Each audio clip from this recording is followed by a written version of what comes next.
I strip my tail, they have a tendency to skin down a fair amount. Ripped a few off. Don't really like doing that.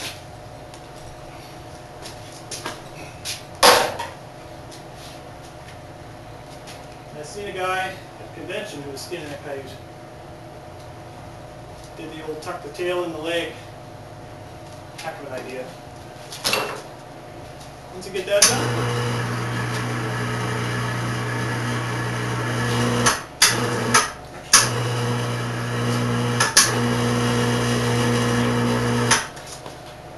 I take the leg, put it in the clamp. I try to keep the fur within the sides of the clamp. I've had a few that rip out on me. I don't know if it's because it's a weak point or if it just shears and cuts it, but I just, every time I've seen the fur go on the outside of the clamp, I've had not as good of luck. I used the cheap old clamps from Princess Auto because they're cheap. The reason why I like them though is now because of the trigger on it is at the end, so I can always step on it when I'm at the last bit to get the fur out. If you buy Vice Grip, they won't be like that. You'll have to grab from underneath to lift up. I didn't plan that. That was just the luck of the draw. I'm not going to say they work 100%. There's a few times where I've had to kind of get angry with it and hit it a few times.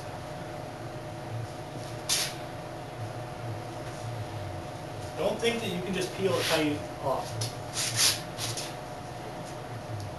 I had that misconception the first time I did it, and I ended up just tearing them all to hell. Once you get so far, you need to grab these legs and straighten them out.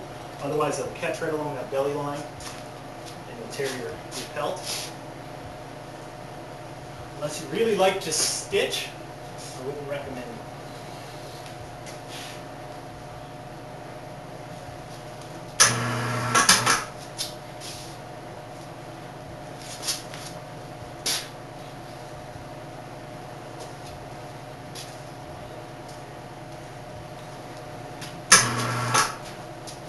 See how I cut a little too deep on that, and now it's starting to tear the stomach open. So you got to try to find your line around and then go from there. Cut that. You grab the back of the base of the tail and you pull down, you'll actually help separate that pelt from the body as well. I wouldn't say you need to put a clamp on there. I know some guys are saying that they put 3-4 clamps, but I don't know. I think 2 work just fine. Some guys will use chain with their clamps rather than steel bar, which will probably work. I just don't want to have to pick them up off the ground all the time. I like how they're stable and they're not going anywhere.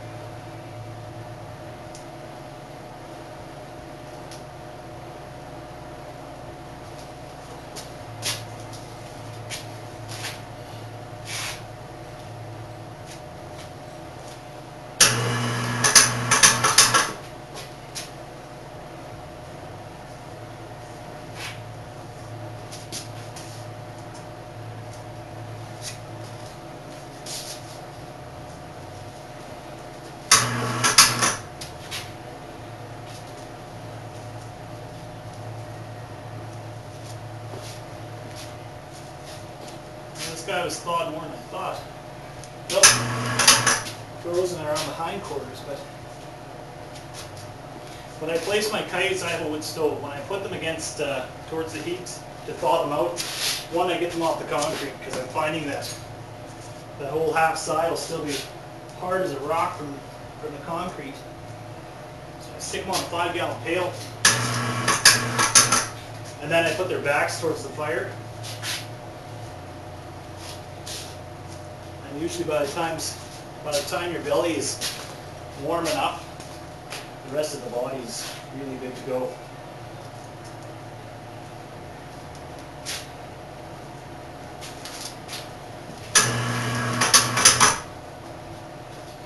Again, I'm not saying this is the best way to do it or the right way. It's my second season. I'm still learning just like the rest of everyone else in this crazy addiction.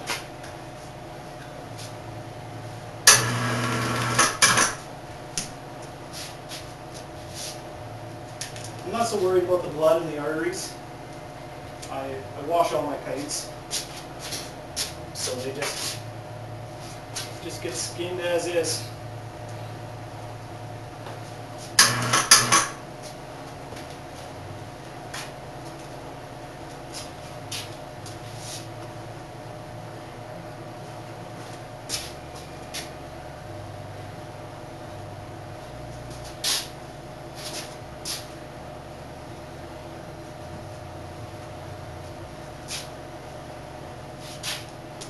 I always struggled with around the legs in my first season.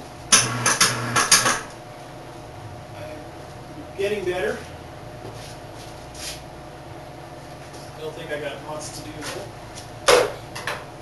Once you think you got them high enough, I loosen them down just a little bit so I can get my finger tucked in. See, I think this one is still not pulled very well. It's getting more.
I like to keep the legs a little longer.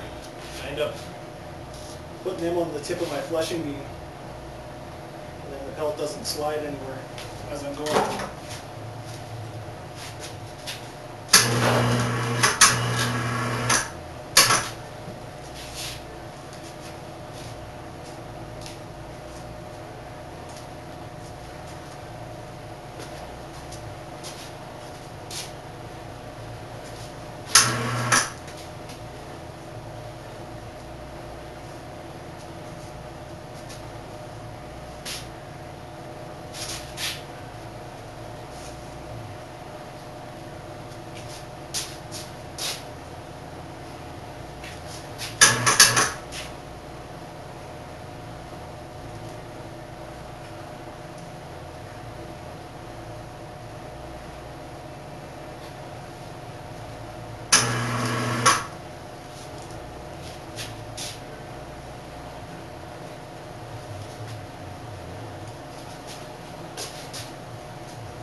Once you hit this point, if you don't have any more length, you can always give a pull. I watched the guy in Alberta do that.